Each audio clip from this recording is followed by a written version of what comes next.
Star उत्सव पर देखिए आपके चहीते शोज अब से डीडी फ्री डिश पर।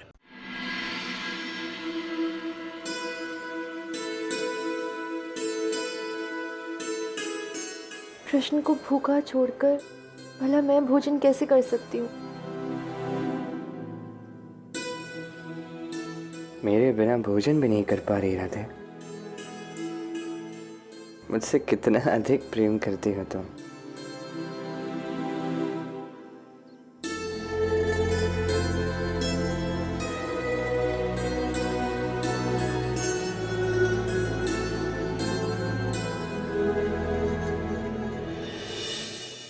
चलो कोई बात नहीं, वैसे भी मुझे भूख है नहीं,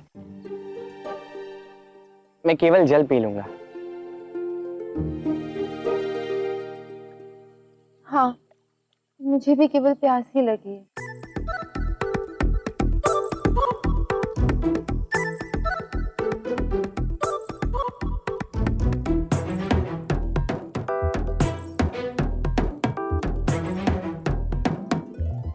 राधा, ये तुम कैसी बातें कर रही हो? तुम पत्नी हो मेरी। अच्छा ठीक है, भूख नहीं है ना सही, किंतु केवल मेरा साथ देने के लिए थोड़ा सा खा लो।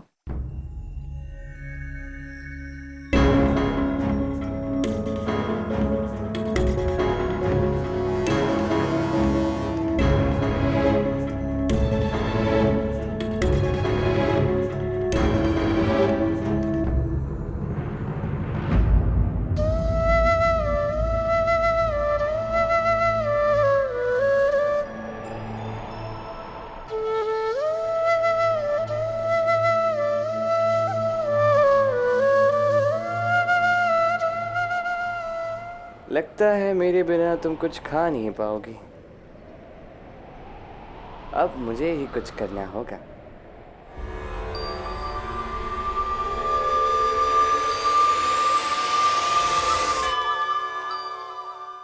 अरे सखियों, तुम यहाँ क्या कर रही हो?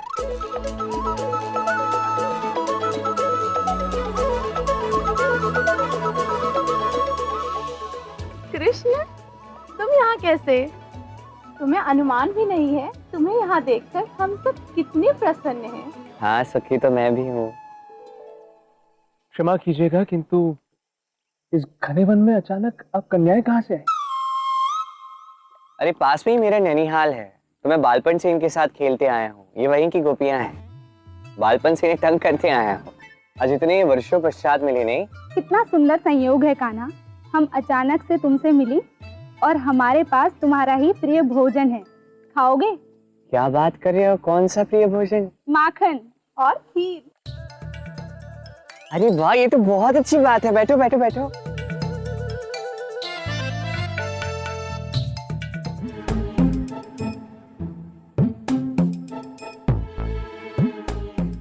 अरे राधा, तुम वहाँ वृक्ष पे क्या कर रही हो? यहाँ स्पष्ट कोई सिंह है। अरे सिंह की चिंता क्यों कर रही हो तुम राधा? वो सिंह तो अभी उस मार्ग से वहां चला गया, मैंने स्वयं अपने नेत्रों से देखा। अब चिंता की कोई बात नहीं है। आ जाओ, नीचे उतर जाओ। आ जाओ।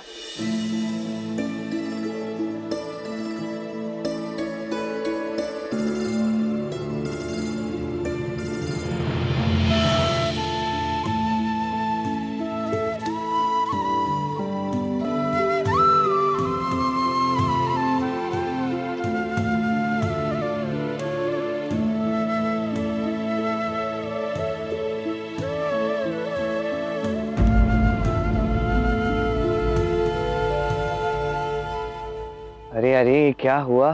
सिंह की ध्वनि सुन के ही बड़े भैया मूर्छित हो गए। यदि वास्तव में कोई सिंह आ जाता तो पता नहीं क्या हो जाता।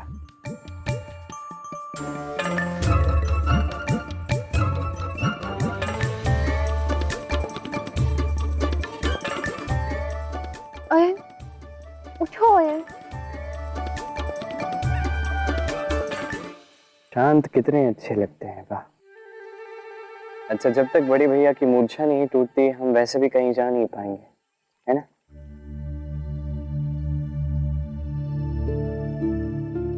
तो क्यों ना हम वो बातें कर ले रहा था जो हमारे मन में तो है, किंतु हम बोल नहीं पा रहे। कैसी बात? मुझे बताओ, मेरे बिना तुम भोजन नहीं कर पा रही थी। जब वो मेरी सखियां आकर मुझे माखन खिला रही थी, मुझे खीर खिला रही थी, तुम्हें ईर्ष्या हुई। क्यों? ऐसी कोई बात नहीं है, मुझे कोई ईर्ष्या नहीं है। अच्छा, यदि ऐसा है तो मुझे छोड़कर आगे जा क्यों नहीं पा रही थी तुम? क्यों बार बार मुझे मुड़कर ढूंढ रही थी? क्यों तुम्हें ये चिंता सता रही थी कि कहीं ये सिंह कृष्ण को खा ना जाए? वैसे वो सिंह तुम्हारा क्या कर देता कृष्ण? तुम तो मायावी हो, छलिया हो, किसी न किसी प्रकार से बच के निकल ही जाते। सत्य वचन, मैं मानता हूं कि ये सत्य है। अब क्या तुम एक सत्य मानने के लिए सज्ज हो? कैसा सत्य?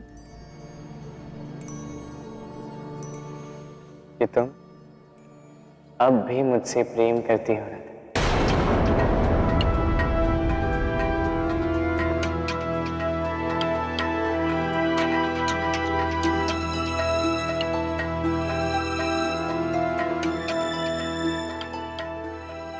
बिल्कुल नहीं। अब मेरा विवाह हो चुका है। अब मैं बस केवल अपने दायित्व को निभाऊंगी, एक पत्नी होने के कर्तव्य को पूर्ण करूंगी। यही मेरे जीवन का सत्य है कृष्ण।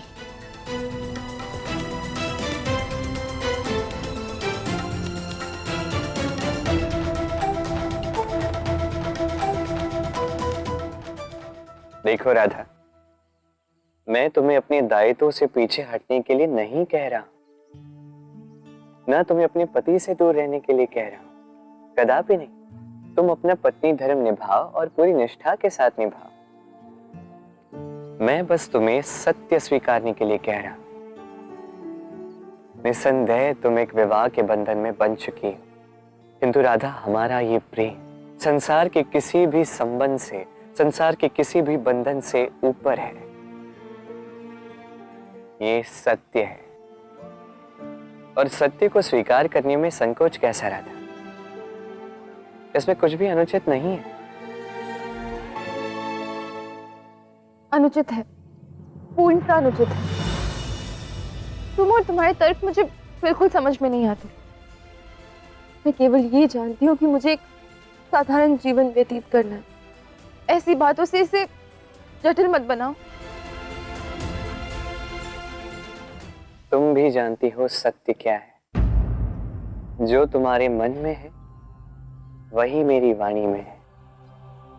अंतर बस इतना है कि मैं व्यक्त कर पा रहा हूं और तुम ना तो व्यक्त कर पा रही हो, ना ही स्वीकार कर पा रही हो। मौन हो जाओ कृष्ण, मैं ऐसी बातें नहीं सुन पाऊंगी। हम केवल एक दिन के लिए साथ हैं, इसके बाद मैं तुमसे नहीं मिलूंगी। कम शब्दों में ही मेरी बात को समझ लो और ऐसी बातें मत करो। केवल एक दिन के लिए नहीं, अनंत से अनंत तक का साथ है हमारा राधे।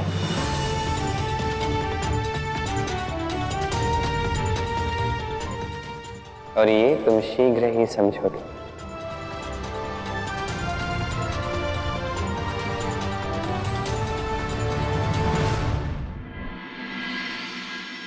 कृष्ण के मूर्खता के कारण ऋषि दुर्वासा के शिष्य क्रोधित हो गए महाराज, और कृष्ण के साथ साथ राधा और मेरे पुत्र अयन को भी दंड दे दिया।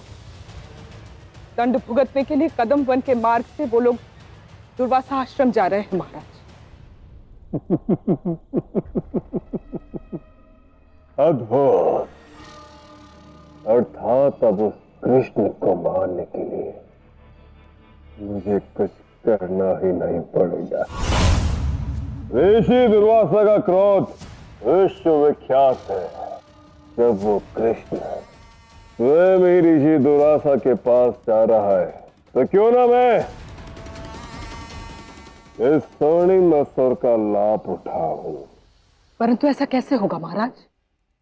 मैं महाबली कंस से सुनिश्चित करूंगा किसी भी प्रकार ऋषि दुर्वासा उस कृष्ण से कुपित होकर क्रोध में आकर उसे श्राप दे दे। श्राप दे दे उस कृष्ण को।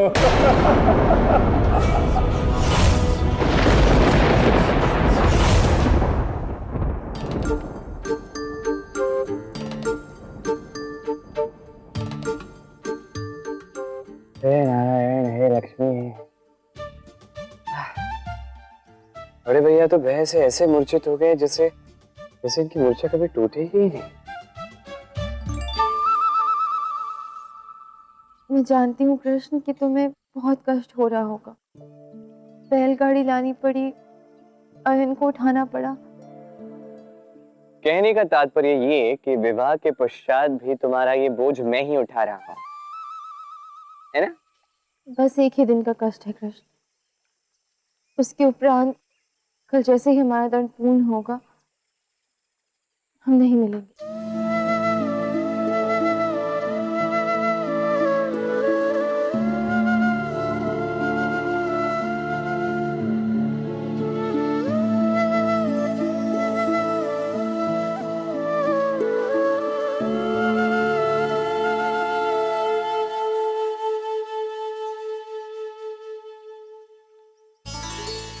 बार बार तुम एक ही दिन की बात किए जा रही हो। कृष्ण से पीछा इतनी शीघ्र कैसे छूट सकता है राधा? अब इस समय सीमा को बढ़ाना ही पड़ेगा। प्रेम समझाने में समय जो लगता है।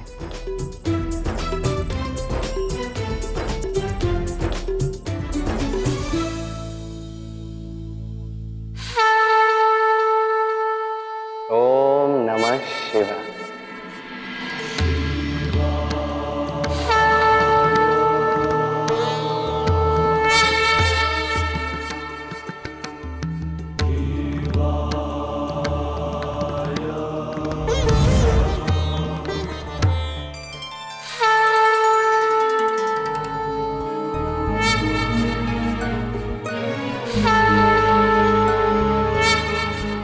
धन्यवाद महादेव।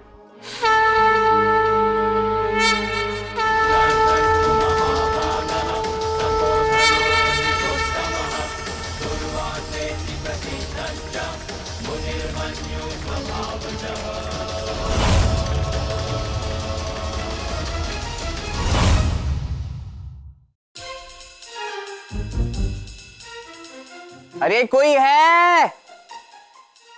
अरे कैसा आश्रम है? कोई नहीं यहाँ पे। हम कब से आए हैं, वापस चले जाए क्या? आ जाओ भाई, कोई तो आओ। ऐसा आश्रम है? कोई है? शांत रहो कृष्ण, चिल्ला क्यों रहे हो? गुरु दुर्वासा ध्यान में बैठे हुए, यदि उनके ध्यान में विघ्न हुआ तो अनर्थ हो जाएगा। अरे मुझे कैसे पता इनका ध्यान चल रहा है? अब तो मालूम चल गया ना। अब तो स्वर नीचे रखो। हाँ, अब तो स्वर नीचे।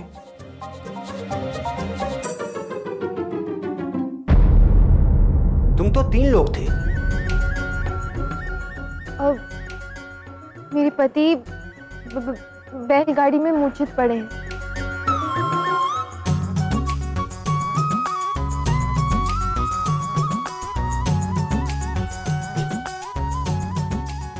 यदि आप थोड़ा प्रयत्न करें तो कदाचित उनकी मूर्छा टूट जाए।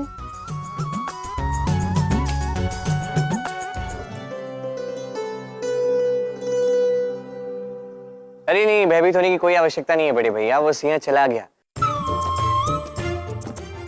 यहाँ पे केवल आप ही सिंह हो, निश्चिंत रहो। अच्छा, तो आप सिंह देख करके मूर्छित हो गए थे? नहीं, देखकर नहीं, केवल सिंह की दहाड़ सुनकर ही ये मूर्छित हो गए थे। कौन है यह दुष्ट जो मेरी तपस्या के मध्य इतने उच्च स्वर में बोल रहा है? क्षमा गुरु, क्षमा। बरसाने से कुछ युवा आए हैं, वही लोग शोर मचा रहे थे। उन्हें यहाँ के नियम ज्ञात नहीं है। हमने उन्हें बहुत समझा।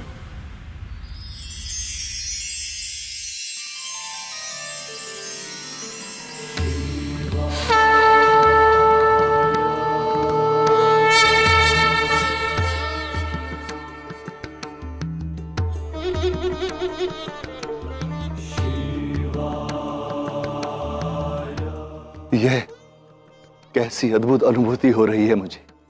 ऐसा प्रतीत होता है जैसे वर्षों से अपने आराध्य महादेव शिव की उपासना के लिए जिस स्थान की मुझे आवश्यकता थी, वह स्थान मुझे मिल गया है। वहां उस पर्वत की शिखा पर है वह स्थान। आने वाले गुरु पूर्णिमा तक मैं उसी स्थान पर अपनी तपस्या करूंगा और गुरु पूर्णिमा का पूर्ण प्रबंध उचित प्रकार से हो जाना चाहिए। जो आज्ञा गुरुवर।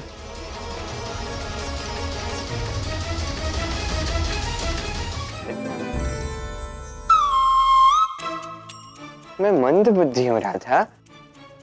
मैंने ये सब जानबूझ के किया, ऐसा लगता है तुम्हें? लगता नहीं है, विश्वास है कि तुमने ये जानबूझकर किया है, और जो भी किया है ना अच्छा नहीं किया। क्या करूं मैं तुम्हारा, मुझे कुछ समझ में नहीं आ रहा है। अब खड़े क्या हो, जाओ यहां से।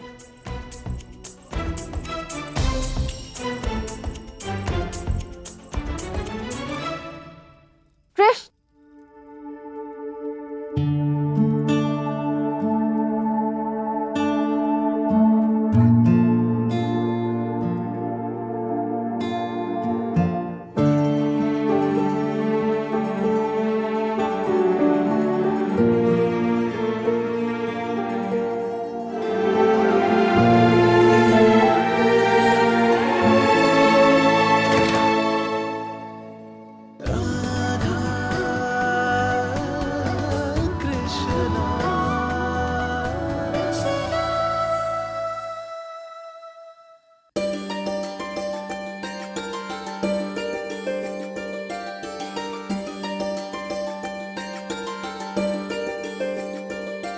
ये गुरु पूर्णिमा के प्रबंध का सामान है।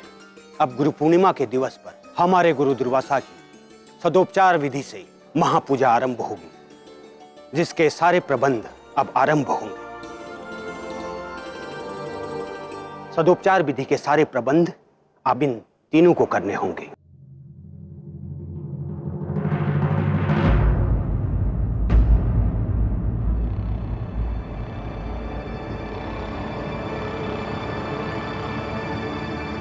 ब्राह्मण देव, मेरे पास एक सुझाव है। बोलो। जी, मैं और मेरी पत्नी एक नवविवाहित दंपत्ति, और ये हमारा महापुण्य होगा यदि हम दोनों पति पत्नी के रूप में ऋषि दुर्वासा के सत्कार में सहभाग दें। मेरा आपसे ये अनुरोध है कि आप गुरु पूर्णिमा के सारे प्रबंध मुझे और मेरी पत्नी को करने दें।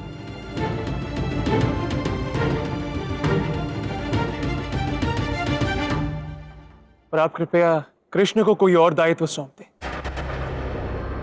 वैसे आप कह रहे थे ना कि ऋषि दुर्वासा कहीं पर्वत की चोटी पर गए, तो वहां उनकी तप की रक्षा हेतु कोई तो चाहिए होगा ना? क्यों ब्राह्मण देव? तुमने ठीक कहा आयन। कृष्ण की उदंडता का दंड भी बड़ा होना चाहिए। तुम उस पर्वत की चोटी पर जाकर गुरु दुर्वासा की तप की रक्षा करो। याद रहे, उनका तप भंग होने पर तुम्हें महाश्राप मिल सकता है। तुम भस्म भी हो सकते हो।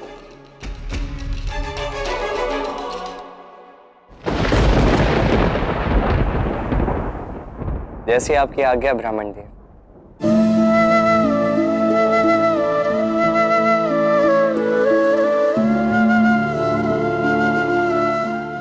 चलता।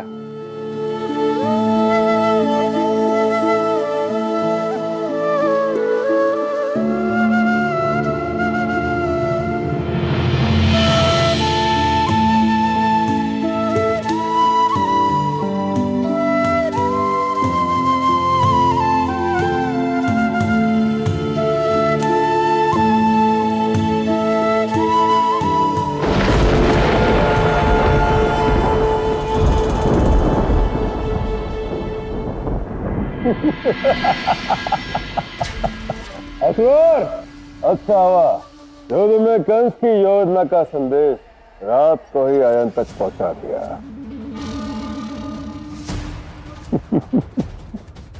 और अयन ने भी सफलतापूर्वक कंस की योजना का आरंभ किया। और मेरी योजना का प्रथम चरण पूर्ण हुआ। मैंने उस कृष्ण को राधा से अलग करके ऋषि दुर्वासा की तप रक्षा में लगा दिया। क्षमा करना महाराज, परंतु आप कदाचित ये भूल रहे हैं कि वो कृष्ण है। कृष्ण छलिया, मायावी, ऐसे नहीं छोड़ेगा। कुछ ना कुछ वो अवश्य करेगा। वो कृष्ण कुछ नहीं कर पाएगा। वो पूर्णतः कंस के जाल में फंस गया है। ऋषि दुर्वासा की तपस्या भंग न हो, ये उस कृष्ण का दायित्व है। और यदि उसी समय राधा को कुछ हो जाए तो वो कृष्ण राधा को भी अकेला नहीं छोड़ सकता।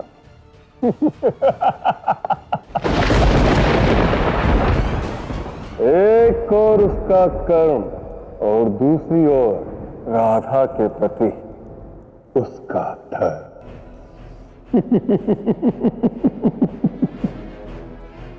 फंस गया कृष्ण।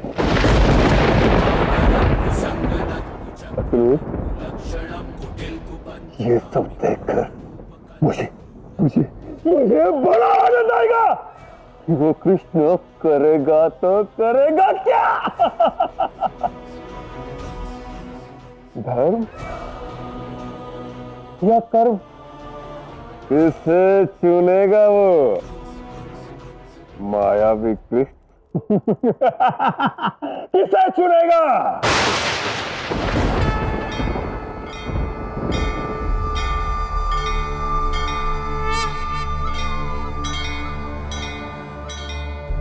यदा यदा हि धर्मस्य ग्लानिर्भवति भारत अभ्युत्थानम् अधर्मस्य तदात्मानं सृजाम्यहम्।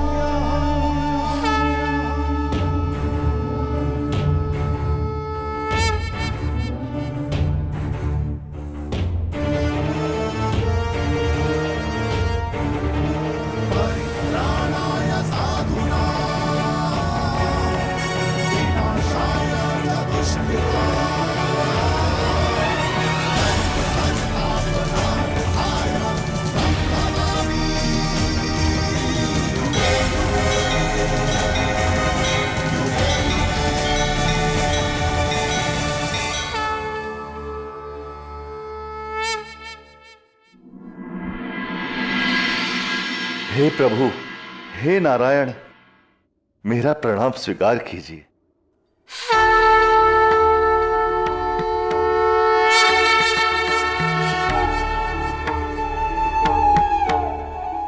हे नारायण, एक समस्या है, उसका भी निवारण कर दीजिए। आप मनुष्य रूप में हैं और आप यहां दंड भोगने आए हैं।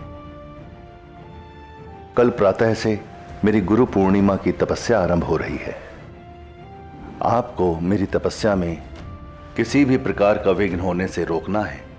यदि मेरा तप भंग हुआ तो मुझे क्रोध आ सकता है और क्रोध में मैं आपको श्राप भी दे सकता हूं। प्रभु, कृपया मुझे इस दुविधा से निकालिए। आप बस अपने धर्म का पालन कीजिए, जो सही है वही कीजिए। यदि मुझसे कोई भूल होती है तो मैं श्राप का भागी बनूंगा, इसमें कोई संकोच मत कीजिए।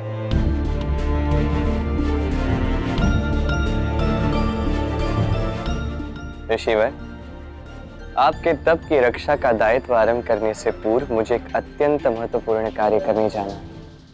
उसी के उपरांत मैं आपकी सेवा के लिए सज्ज रह पाऊंगा।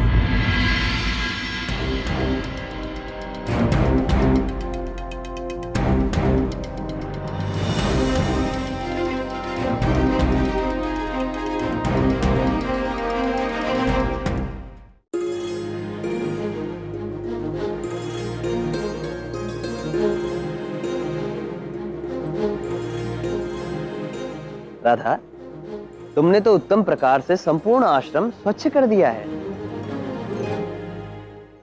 तुम दोनों को इस गुरु पूर्णिमा की पूजा के लिए एक अत्यंत महत्वपूर्ण तैयारी करनी है। तुम्हें पवित्र घास से एक आसन तैयार करना होगा। क्योंकि तुम पति पत्नी हो, इसलिए पहली बार ऋषि दुर्वासा किसी गृहस्थ के हाथों बने आसन पर ध्यान करेंगे।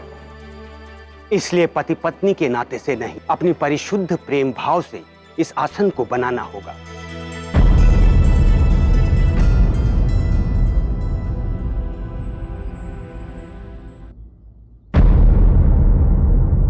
जी ब्राह्मण देव, जैसा आप कहें। आश्रम के समस्त ब्राह्मण संध्या पूजा के लिए जा रहे हैं, इसीलिए हमारे लौटने तक ये कार्य पूर्ण हो जाना चाहिए।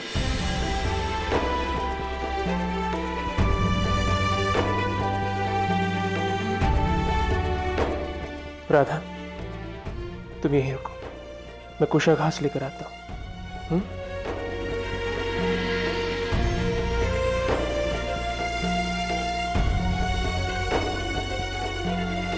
ये तो पूर्णतः ऋषि का अपमान होगा, क्योंकि मेरे और अयन के मध्य तो प्रेम है ही नहीं। तो फिर ये आसन परिशुद्ध प्रेम से कैसे बनेगा? किंतु अयन ने तो उन्हें हाँ कह दिया है।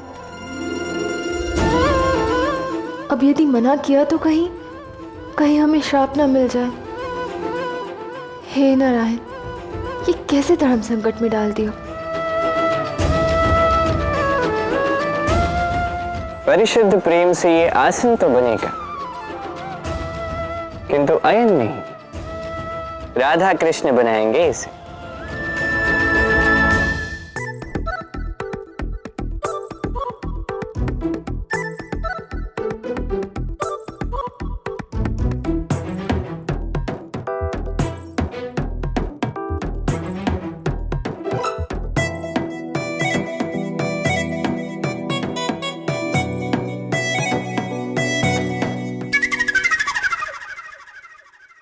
घास ले आया है।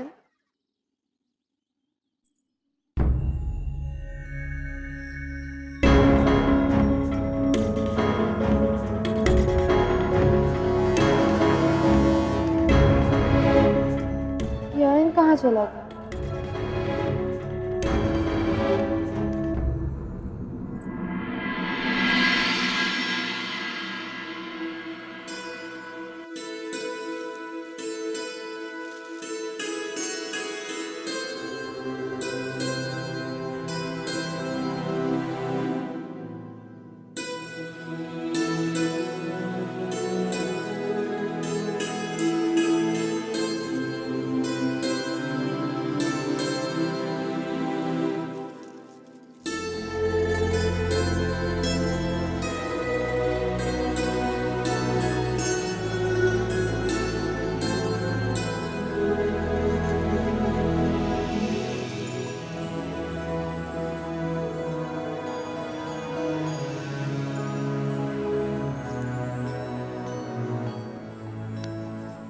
अरे वाह, कितना सुंदर बना है ये आसन, अद्भुत। कृष्ण,